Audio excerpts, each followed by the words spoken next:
და პრეზიდენტის შეხვედრით ითქვა, რომ პრემიერის მხრიდან აღინიშნა, რომ ეს იყო შეხვედრის რამდენიმე წუთის წინ გააკეთა მან ეს განცხადება, თუმცა იყო გარკვეული მოლოდინი, რომ გარკვეულ საკითხებზე მოხდებოდა შეთანხმება. Როგორ აფასებთ თქვენ ამ შეხვედრას? მე პირადად არ მქონია ესეთი მოლოდინი, მე გუშინაც გავაკეთე კომენტარები, ამ დილასაც გავიდა. გამომდინარე იქიდან, რომ ჩვენ ვიცით ვინ არის მიხეილ სააკაშვილი, რა როლს თამაშობს ის საქართველოს დღევანდელობაში.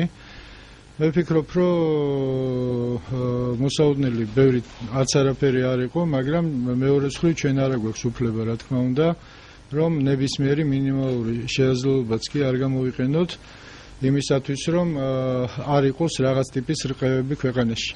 მე უბრალოდ იმის თქვა მინდა, რომ მიხეილ სააკაშვილი საბოლოოდ უпроსორეთ მისი ფორმირება, როგორც პიროვნების, როგორც სახელმწიფო მოღვაწის მოხდა როგორც პოლიტიკური შაჰიდის, ანუ ის დღეს ასრულებს პოლიტიკური შაჰიდის როლს, რომელიც მზად არის თავი აიფეთქოს და მის ირგვლივ რაც შეიძლება მეტი ადამიანი გადაიყოლოს, ხო? მისი რიტორიკა, მისი ქცევა, როგორც საშინაო პოლიტიკურ პროცესებში, ასევე საგარეო ვექტორთან დაკავშირებით, მხოლოდ ამაზე მეტყველებს. მე თქვენ ყურადღება შევაჩერებ მის საგარეო პოლიტიკურ ესე რომ ვთქვათ, მესიჯებთან დაკავშირებით, მან უკვე მოახერხა და სამ ქვეყანასთან შეგვიყვანა ძალიან სერიოზულ და მძიმე გაუგებრობაში, მე ვიტყოდი, რაც შეეხება აზერბაიჯანთან მიმართებაში, ფაქტიურად მისი ყოვლად უპასუხისმგებლო განცხადებებმა შექმნა, ესე რომ ვთქვათ, გარკვეული უხერხულობები აზერბაიჯანის შიგა პოლიტიკაში. მას შემდეგ, რაც აეროპორტში გააკეთა, მე ვიტყოდი, წარმოუდგენელი განცხადებები, რაც საერთოდ მიუღებელია ქვეყნებს შორის ურთიერთობაში, რითაც საკმაოდ სერიოზული უხერხულობა შეუქმნა აზერბაიჯანის პრეზიდენტს. გარდა ამისა, მან მოქალაქეობა მიანიჭა უახლოეს წარსულში, მოქალაქეობა წითელი ცირკულარით ძებნილს, უკრაინაში ძებნილ ადამიანს, თავისი ეგზოტიკური ინტერესებიდან გამომდინარე და ამით ფაქტიურად შეგვიქმნა უხერხულობა უკრაინასთან. მესამე, მისი ყოვლად უპასუხისმგებლო განცხადებები, იგივე როგორც არ უნდა ფიქრობდე, მიუხედავად ამისა და რა პრობლემებიც არ უნდა გქონდეს რუსეთთან რაღაც პირდაპირ მინიშნებები სხვადასხვა საკითხებზე, რისკის ქვეშ აყენებდა ამ ეკონომიკური ურთიერთობების აღდგენას, რასაც ქართული ბიზნესი ელოდება, ესე რომ ვთქვათ. მესამე, თვითონ ბიზნესთან მიმართებაში, მეღვინეებთან მიმართებაში ყოველად შეურაცხყოფელი გამონათქვამები, საფინანსო სექტორთან მიმართებაში, საფინანსო სექტორი მოგიხსენება ძალიან სენსიტიური სფეროა ქვეყნის, ესე რომ ვთქვათ, ეკონომიკურ სივრცეში. მათთან მიმართებაში უპასუხისმგებლო განცხადებები, ანუ ეს ადამიანი ახდენს ტორპედირებას, ანუ საბოტირებას, სახელმწიფოებრივი ინტერესების საბოტირებას პრაქტიკულად ყველა მიმართულებით, რაც განსაზღვრავს სახელმწიფოს მდგრადობას, მის პოლიტიკურ და ეკონომიკურ მდგრადობას. ზუსტად ამიტომ უწოდებთ მას პოლიტიკურ შაჰიდს და მის ირგვლივ შეკრებილია შაჰიდების საკმაოდ მცირე ჯგუფი, დაჯგუფება. ეს ადამიანები დღეს ცდილობენ დააზიანონ არა თავისი პოლიტიკური ოპონენტები, არამედ მთლიანად სახელმწიფო ინტერესები. მე დარწმუნებული ვარ, რომ ისინი ამას საბოლოოდ ვერ მოახერხებენ, მაგრამ ქვეყანას აყენებენ საკმაოდ დიდ ზიანს, როგორც საგარეო ურთიერთობებში, კონკრეტულ ქვეყნებში უკვე მას შევყავართ საკმაოდ სერიოზულ გარკვეულ ქვეყნებთან ურთიერთობაში შევყავართ სერიოზულ გაუგებრობებში, მე არ ვიცი რას ფიქრობენ უკრაინაში დღეს ჩვენზე, როგორც სახელმწიფოზე, რას ფიქრობენ აზერბაიჯანში. და კიდევ რა არის მისგან მოსალოდნელი, რომელი ვიზიტის შემდეგ, ესე რომ ვთქვათ, რას გააკეთებს. ჩვენ გუშინ ვიხილეთ, კიდე კაი აბუ-დაბიში ვერაფერი ვერ მოახერხა, იმიტომ რომ რამდენიმე ჩალმიანი სტუდენტის გარდა ვერავის ვერ შეხვდა, ხო? ანუ ამ ვიზიტზე გადავრჩით, მაგრამ ხვალ და ზეგ ეს ადამიანი სად იცელქებს და რა სისულელეებს ილაპარაკებს, ჩვენ არ ვიცით. აქედან გამომდინარე, მე ვფიქრობ, რომ ეს არის ძალიან სერიოზული პრობლემა უკვე ქვეყნისთვის, რაზეც მთელ ქართულ საზოგადოებას მოუწევს ძალიან სერიოზული მსჯელობა. Bottom, I guess. დიახ, იყო მაინც სამ შეხვედრას მინდა დაუბრუნდეთ, იყო სამი საკითხი პრეზიდენტის მხრიდან წამოჭრილი, ეს იყო სასამართლო, მედია და პოლიტიკური ოპონენტების დევნა. რამდენად შესაძლებელი იყო ამ სამიდან რომელიმე საკითხზე დღეს შეთანხმების მიღება? რაც შეეხება, ეხლა მოდით მივყვეთ, ხო, ჩვენ არ გვჭირს ამნეზია, ხო, ეხლა ჩემი შენგითხარიო პრინციპით სადამდე უნდა ილაპარაკოს ამ ადამიანმა, ხო, რომელ მედიაზე ზეწოლაზეა საუბარი, თუ მედიაზე ზეწოლაში გულისხმობს ის, რომ თავის დროზე გარდაცვლილი ადამიანისთვის წართმეული ტელევიზია პატრონს დაუბრუნდა, თუ ამას გულისხმობს, არ ვიცი, ხო? ეხლა სხვანაირად რომელ მედიაზე ზეწოლაზეა საუბარი? საუბარია რომ რუსთავი 2-ზე, როდესაც კონკრეტული კორუფციულ გარიგებაზე იყო მის გენერალურ დირექტორთან დაკავშირებით ლაპარაკი, ხო? თქვენ არ დაგავიწყდეთ, რომ ეს იმ ადამიანზეა საუბარი, ის მედია ავტორიტეტი არასოდეს არ ყოფილა ეს ადამიანი. ეს იყო ადამიანი, რომელიც თავის დროზე გენერალური პროკურორის მოადგილის რანგში ნოემბრიდან ნოემბრამდე პირდაპირ ეთერში ბრალსდებდა აბსოლუტურად უდანაშაულო ადამიანებს და ეხლა ნიკა გვარამია, როდის აქეთ იქცა თავისუფალი სიტყვის გარანტად, ან რაიმე ტიპის პროფესიონალად ამ დარგში, აი რას გულისხმობს ის, როდესაც ლაპარაკობს მედიაზე ზეწოლაზე? მედიაზე ზეწოლა, ჩვენ ვნახეთ მისი შესრულებით, 9 წლის განმავლობაში უპრეცედენტო ზეწოლა და დღემდე უცნობია კიდე ვინ არის რეალური მფლობელი რუსთავი 2-ის, ხო? დღემდე უცნობია სხვათა შორის. და იმედი ხელიდან ხელში როგორ გადადიოდა, როგორ იფორმებდა ხელისუფლება სხვადასხვა ადამიანების მეშვეობით ამ ტელევიზიას, როგორ აბურთავებდა და ჯიჯგნიდა, ესეც კარგად ვნახეთ, სპეცნაზიც ვნახეთ იმედში შევარნილი და ხა ამ ადამიანს რა მორალური უფლება აქვს ისაუბროს მედიაზე ზეწოლაზე, ჩემთვის აბსოლუტურად გაუგებარი და მეუღებელია. რაც შეეხება ადგილობრივ თვითმმართველობებთან დაკავშირებით, აქ ბუნებრივი წინააღმდეგობაა. ჩვენ უნდა გავიგოთ ერთი რამ, რომ როდესაც რაიონში მოსახლეობის უმრავლესობა აძლევს ერთ პოლიტიკურ ძალას, ხმას და იმ რაიონს მართავს უმცირესობაში აღმოჩენილი პოლიტიკური ძალა, ეს ადამიანები საკმაოდ რთული გასაგებია. ხელისუფლება ცდილობს, რომ გარკვეულწილად ეს უმცირესობა, მმართველი უმცირესობა ამ თუ რეგიონში დაიცვას ხალხის მოთხოვნისგან, რომ მე გავაკეთე არჩევანი, კაცო და ვისაც ვენდობი იმან მართოს რაიონი, მაგრამ გასაგებია, ეხლა არ ჩემთვის არის ეს სასიამოვნო, მაგრამ ეს არ არის და არ შეიძლება იყოს ხელოვნურად მართვადი პროცესი. ეხლა რეგიონებში დემოკრატია ცოტა სხვანაირად ესმით, ხო? იქ რო ირჩევდნენ ახალ ხელისუფლებას, მათ უნდათ რომ ესე რომ ვთქვათ, ადგილობრივი მმართველობის დონეზეც დაენახათ ის ადამიანები, ვისაც ხმა მისცეს. ვერ ნახეს ეს ყველაფერი და ეს იწვევს მოსახლეობის პროტესტს. რა არის გაუგებარი და განსაკუთრებით უცნაური, ესეც გაურკვეველია. რაც შეეხება სასამართლოს, სასამართლო ეხა ვისი დიქტატის ქვეშ არის, ჩვენ ყველა ვხედავთ. ჩვენ ნახეთ მოსამართლე არევაძის გამოტანილი განაჩენი, როდესაც ერთის მხრივ თამაზაშვილს აბსოლუტურად შეთითხნილი ბრალდებით, ესე რომ ვთქვათ, დაჟანგული იარაღის დადებით რასასჯელი მიუსაჯა იგივე არევაძემ და დღეს როგორ გაათავისუფლა ათეულობით მილიონის მომპარავი პირდაპირ ვიტყვი უგულავა და სადღაც გადამგზავნი პასუხისგებლობისგან. ეხა თუ ჩვენ ამას რომ ვამბობთ, რომ მინიმუმ მისი ეს გადაწყვეტილებები წინააღმდეგობრივია და ესე რომ ვთქვათ, ძალიან სერიოზულ კითხვის ნიშნებს ბადებს, ამას ქვია ზეწოლა? არ უნდა ვთქვათ, არა გვაქვს ამის უფლება საზოგადოებას, როდესაც მოსამართლე იღებს აბსოლუტურად გაუგონარ გადაწყვეტილებებს, როდესაც ერთი და იგივე საქმეზე კეზერაშვილის სახით ჩვენ გვყავს ადამიანი, ხო, რომელსაც მხოლოდ ჩვენებაა ჯოზეფ ქეის მიცემული და მეტი სამხილი არ არის. და მეორე ფიგურანტი იგივე საქმის გიგი უგულავა მასზე არის როგორც ჩვენება, ასევე კონკრეტული დოკუმენტალური დასაბუთება თუ როგორ დაფრინავდა ფული ჯერ ცენტრალური ბიუჯეტიდან თბილისის მერიის ბიუჯეტში როგორ მოხვდა, მერე იქიდან როგორ გადაირიცხა განვითარების ფონდში, როგორ მოხვდა რაღაც კომპანიაში და საბოლოო ჯამში ჯოზეფ ქეის კომპანიაში 10 მილიონი დოლარი.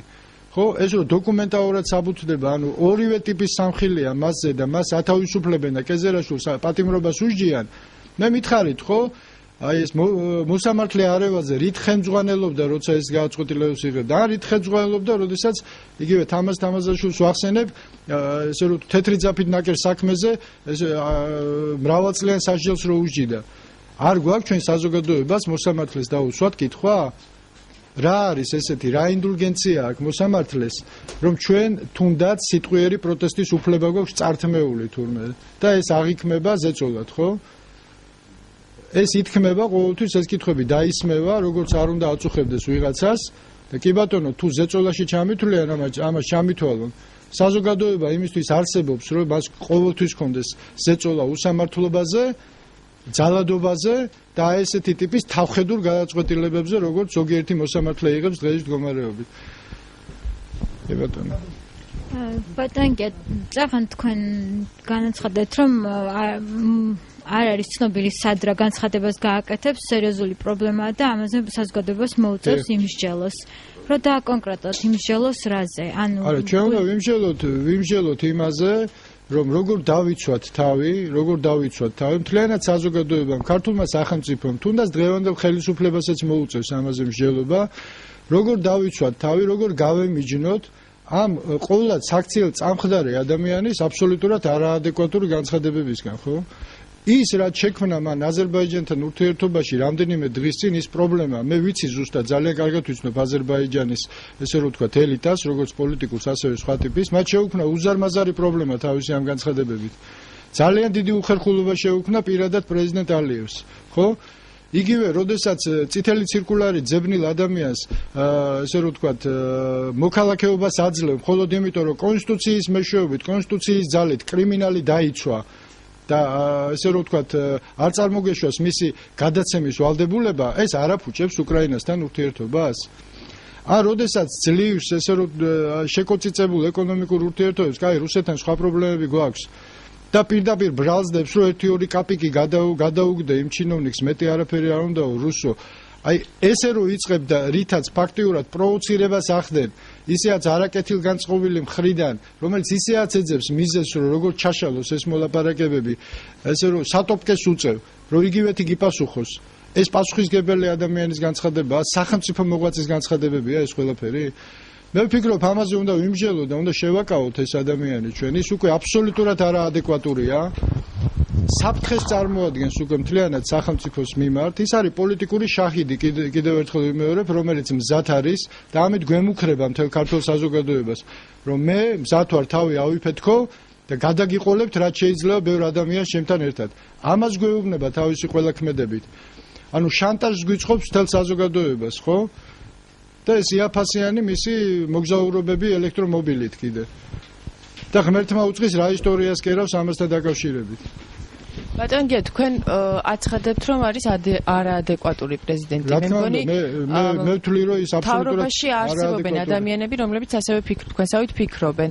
მაშინ რა შედეგი შეიძლება ამ შეხვედრას მოყვეს და რა შეიძლება და არა, ამ შეხვედრას რო არანაირი შედეგი არ შეიძლებოდა მოყოლოდა, კიდევ ერთხელ გეუბნებით, მე წინას არ ვიცოდი. მე არ ვიცი იქ რაზე იყო საუბარი და მოგესალმებით ვერც მეწოდინება, იმიტომ რომ სულ ცოტა ხნის წინ დამთავრდა, თუმცა მე დავინახე მისი სახე იქიდან გამოსული. შეშინებული, ეგზალტირებული ადამიანის სახე, რომელიც ღმერთმა უწყის რას ლაპარაკობდა, არც მაინტერესებდა, მაგრამ სახეზე ეთყობოდა, რომ ეს ადამიანი აღარ არის სრულ, ესე რომ ვთქვათ, ხო, არ მინდა ხა ბოლომდე ვილაპარაკო, მაინც პრეზიდენტია. ბატონო, იყო საკითხი დასმული პოლიტიკური ოპონენტების დევნასთან დაკავშირებით, პრეზიდენტმა წამოიჭრა და შემდეგ ბიზინა ივანიშვილმა გააკეთა ამაზე კომენტარი, რომ რეალურად მსგავსი რამ არ ხდება საქართველოში. აქვე იყო გაცხადებული, რომ შესაძლებელია მოხდეს ისე, რომ აგონ პასუხი იმ ადამიანებმა, რომელსაც დანაშაული მიუძღვის, თუმცა ბიზინა ივანიშვილის სიტყვები იყო, რომ მოხდეს მაქსიმალურად მინიმალური სასჯელების გამოყენება. ეს არის ანუ როგორ ხსენთ, მინიმალური სასჯელი, თუ კი თქვენ საუბრობთ, რომ კაცის მკვლელები და 10 მილიონობით და მილიონობით ლარი აქვთ გაფრანგული. მე კაცის მკვლელები არ მიხსენებ. არა, ზოგადად თქვენ ამ რა არის იცით? რეჟიმის გასამართლება, მე ვსაუბრობ რეჟიმის გასამართლებაზე. თქვენ უწარმოიდგენთ ისე, რომ მე ესე რომ ვთქვათ, ვიღაცის სისხლი მწყურია, ან ვიღაცის პატიმრობა მინდა, ხო? ჩვენ უნდა გავიგოთ ერთი რამე, ჩვენ ამნისტია აუცილებლად გვჭირდება ამ პროცესში. მე ამნისტიის მომხრე ვარ, მაგრამ არა უპირობო ამნისტიის, იმიტომ რომ არ მიიღებს, განა იმიტომ რომ თავისთავად წინააღმდეგი ვარ გენერალური ამნისტიის, არამედ იმიტომ რომ ჩვენ უნდა გვესმოდეს ამნისტია უნდა ატარებდეს ისეთ სახეს რომ მიიღოს ქართულმა საზოგადოებამ დაზარალებულმა იმისაც რომ დაზარალებულმა მის შეურაცხყოფელს დამზარალებელს აპატიოს ხო მინიმუმ რაღაც ფორმით ბოდიში ხო უნდა იყოს მოხდილი მეორე მხრიდან სხვანაირად შერიგება ვერ მოხდება თუ არ იქნება სამართლიანობა ეს ცნობილი ფრაზაა ხო თუ არ იქნება სამართლიანობა ვერ შედგება მშვიდობა ვერ აპატიებს დაზარალებული ვერანაირად თუ მეორე მხრიდან ამ ფორმით აღიარების ფორმით მაინც არ იქნება ბოდიში მოხდილი ამიტომ ინდივიდუალურ ამნისტიაზე უნდა ვილაპარაკოთ. არც უგულავას დაპატიმრებაზე ვსაუბრობ ამ შემთხვევაში. ჩემთვის მოსამართლის გააწყვეტილება იქნებოდა გასაგები თუ დაახლოებით იგივენაირად მოექცეოდა კეზერაშვილს, მეორე ფიგურანტს, ხო? თუმცა ისინი ორივე დამნაშავეები არიან, მაგრამ პარადოქსული იყო გადაწყვეტილება. როდესაც იმას მიუსაჯა პატიმრობა და ეს საერთოდ გაათეთრა, საერთოდ თვითონ საერთოდ არაფერი შუაში არ იყო, ხო? აი ეს იყო გაუგებარი, მეტი არაფერი. კეზერაშვილთან დაკავშირებით თქვენ ბრძანეთ პათოლოგია. ძალიან არადამაჯერებელი მოტივია და თუ რატომ მე მგონი ამას ბევრი არგუმენტაცია არ ჭირდება. რა თქმა უნდა, მოსამართლეს აქვს კომპეტენცია რომ საიდანაც უნდა იქიდან გამოაბას ქოთანს ყური. მაგრამ ეს არ არის დამაჯერებელი მოტივი. ბატონ კეზერაშვილთან დაკავშირებით ჩაიკითხეთ, თქვენ ბრძანეთ რომ საქმეში იყო მხოლოდ ჯოზეფ ქეის ჩვენება და ამის მიუხედავად მოსამართლემ მის დააპატიმრა და უგულავას თუ კი მხოლოდ ჯოზეფ ქეის ჩვენება იყო, რატომ წავიყვანა ბრავი? ჩვენ ვიცით რომ ბრალდება, როდესაც უყენებენ ადამიანს, აქ უნდა იყოს მტკიცებულებათა რაღაც ერთობლიობა. ჯოზეფ ქეის ჩვენება საკმარისი იყო თუ არა? შეიძლება სხვა მტკიცებულებებიც არის. მე უბრალოდ რაც გამოქვეყნდა, მე იმით ვსარგებლობ. მის მიმართ რაც გამოქვეყნდა, იქიდან იყო ჩვენება, ხო? და უგულავასთან დაკავშირებით, ანუ ის თვითონ ტრანზაქციების თანამონაწილე, ფულის გადარიცხვა, გადმორიცხვა და ამ შემდეგ არ ყოფილა, ხო? ეხლა საქმიდანაც ესე გამომდინარეობს. მე არ ვიცი, ის დამნაშავეა ისიც, დარწმუნებული ვარ, ჩემი შინაგანი რწმენით, კეზერაშვილის დამნაშავეა, თუმცა გამოძიება დასრულდება და ალბათ ვნახავთ. მაგრამ რაც შეეხება უგულავაზე მხოლოდ ჩვენებებზე არ იყო, ანუ ის იყო გამტარი თვითონ თანხის ფაქტიურად თავის თავზე გაატარა, ვიცით ისტორია როგორ არის, ხო, ცენტრალური ბიუჯეტიდან გამოიყო თანხა საბოლოო ჯამში ეს ფული რამდენიმე ანგარიშის გავლით აღმოჩნდა ჯოზეფ ქეის ანგარიშზე. ანუ დამატებითი მყარი დოკუმენტური მტკიცებულებები იყო მიწოდებული სასამართლოსთვის გიგი უგულავასთან დაკავშირებით. არც ერთი შუამდგომლობა, კაი ბატონო, დაპატიმრება სხვა შორის არც მოუთხოვია, რამდენიც მე ვიცი პროკურატურას, ხო? გირაოც კი არ იქნა გამოყენებული. და უტიფარი უგულავა გამოდის და ამბობს რომ მე სადამაქვე ეხა ამდენი საშუალება ეხა ვინმე არის საქართველოში ერთი ადამიანი მაინც არის საქართველოში ვისაც ჯერა რომ უგულავას ფული არა აქვს არის ესეთი ადამიანი მე მგონი აღარ არის დარჩენილი თვითონ ნაციონალურ მოძრაობაშიც კი საკუთარ ცოლს ალბათ შეცხვა როდესაც ის ამას ამბობდა ჩვენ გვახსოვს მისი ვოიაჟები ხო ლას-ვეგასში თუ ასე შემდეგ ხო რაღაც სხვა ეგრეთ წოდებულ ფორუმებზე ესე რომ ვთქვათ, მისი მეუღლის ფეხმძიმობა, როდესაც ნახევარნაციონალური მოძრაობა, არ ვიცი, საბალეშიკოთ იყო წასული თუ რას აკეთებდა. ეს ყველაფერი ცნობილი ფაქტებია და ეხლა ამ ფონზე საუბარი იმაზე, რომ მას ფული არა აქვს თურმე, ხო? ძალიან ცინიკურად ჟღერს რა. და ასევე მინდა ჩაიგოთ აი ამ ფონზე, როდესაც შედგა პრემიერისა პრეზიდენტის შეხვედრა და შეხვედრა დასრულდა როგორც თქვენ ბრძანეთ შეხვედრისთვის იყო უბრალოდ პრემიერ-მინისტრმაც გააკეთა ზუსტად ასეთი განცხადება რომ ეს იყო შეხვედრისთვის ამ ფონზე როგორ წარმოგიდგენიათ თუნდაც მიღწევა შეთანხმება საკონსტიტუციო ცვლილებებთან დაკავშირებით როგორ მოხდება რა არის ეს არის საკითხი რომელზეც მე ვფიქრობ საერთოდ მე ძალიან მძიმე საკითხად მიმაჩნია ამ თემასთან დაკავშირებით ყოველგვარი შეთანხმება, ვაჭრობა ეს არ არის საკითხი, რომელიც რამე სხვა საკითხზე შეიძლება გაიცვალოს, ხო? მე ვფიქრობ, რომ ყველა დეპუტატმა უმრავლესობაში იქნება თუ უმცირესობაში უნდა მიიღოს ინდივიდუალური გადაწყვეტილება. ეს არის მათი პოლიტიკური მომავლის საკითხი და იმის საკითხი სახში რომ დაბრუნდებიან საკუთარ შვილებს როგორ შეხედავენ თვალებში, ხო? და რით გაამართლებენ იმას რომ მათ ხმა მისცეს დაუშვათ დიქტატურის თეორიული შანსის შენარჩუნებას ქვეყანაში, ხო? როდესაც ეს კენჭისყრაზე დადგება. ასე რომ მე ვფიქრობ ეს არ არის აბსოლუტურად არც მოლაპარაკებების და არაფრის საგანი არ შეიძლება ეს საკითხი გახდეს.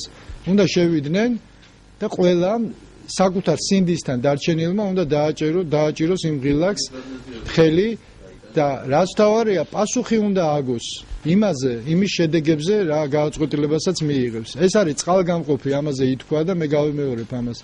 ეს არის წყალგამყოფი, ეს არის უკანასკნელი შანსი ადამიანებისა, რომ თუნდაც ამ ფორმით იმ განუკითხაობაზე, რასაც ეწეოდნენ 9 წლის განმავლობაში, ბოდიში მოიხადონ.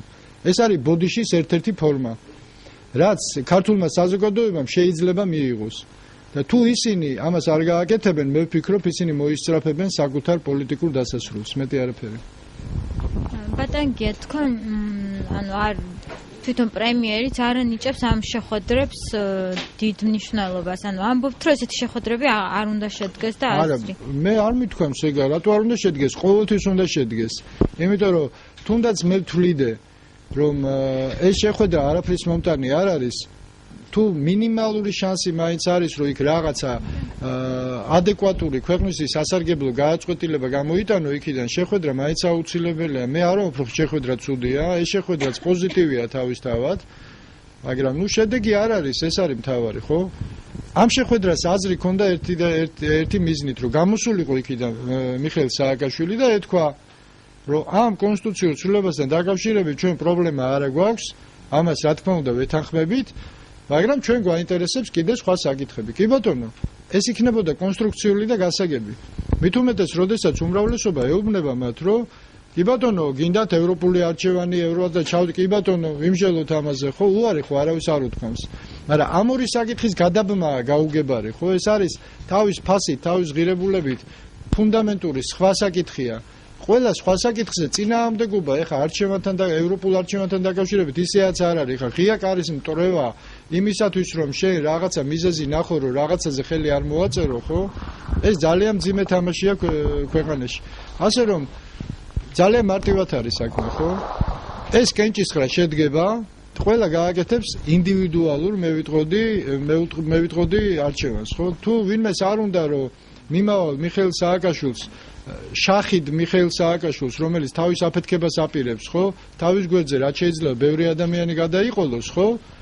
გაემიჯნოს და გააკეთოს სახელმწიფოებრივად სწორი მიიღოს სახელმწიფოებრივად სწორი გააწყვეტილება.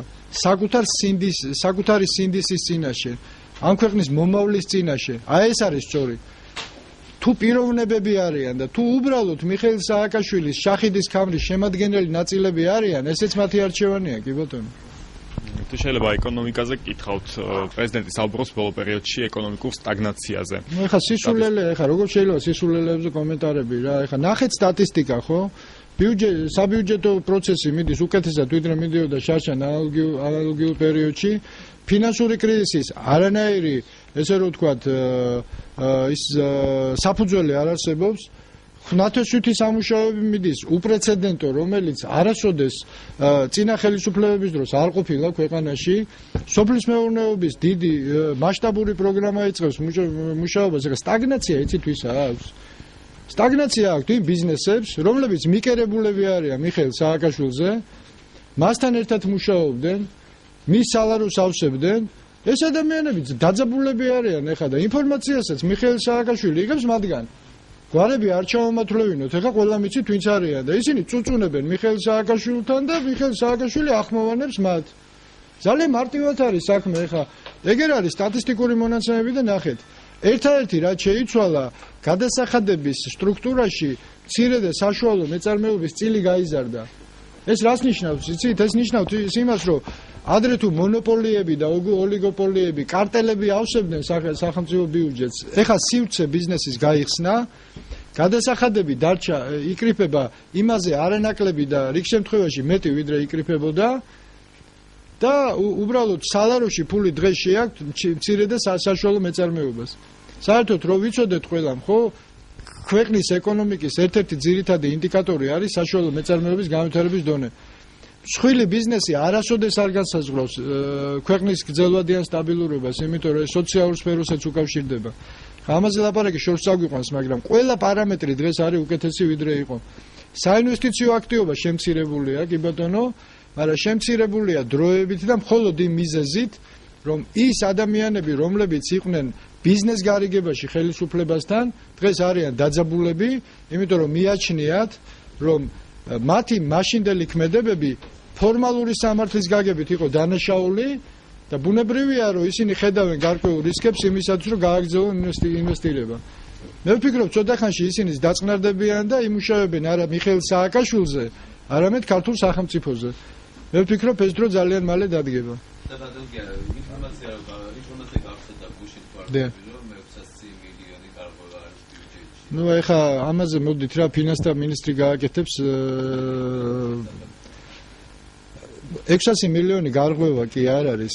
წლევანდელი ბიუჯეტი არის 600 მილიონით უფრო, ესე რომ ვთქვათ, დიდი, გაზრდილია 600 მილიონი წინა ბიუჯეტთან. ანუ დღევანდელი პარამეტრები არის უკეთესი ვიდრე იყო შარშანდელი. ეხლა რაღაც გარღვევაზე და კატაკლიზმებზე ლაპარაკი აბსოლუტურად არასერიოზულია, თუმცა ჩემგან არ იქნება დღეს კორექტული ამის კომენტირება. ეგერ არის ფინანსთა მინისტრი, შეგიძლიათ მისგან მოითხოვოთ შესაბამისი განმარტებები. ბატონო. კი ბატონო.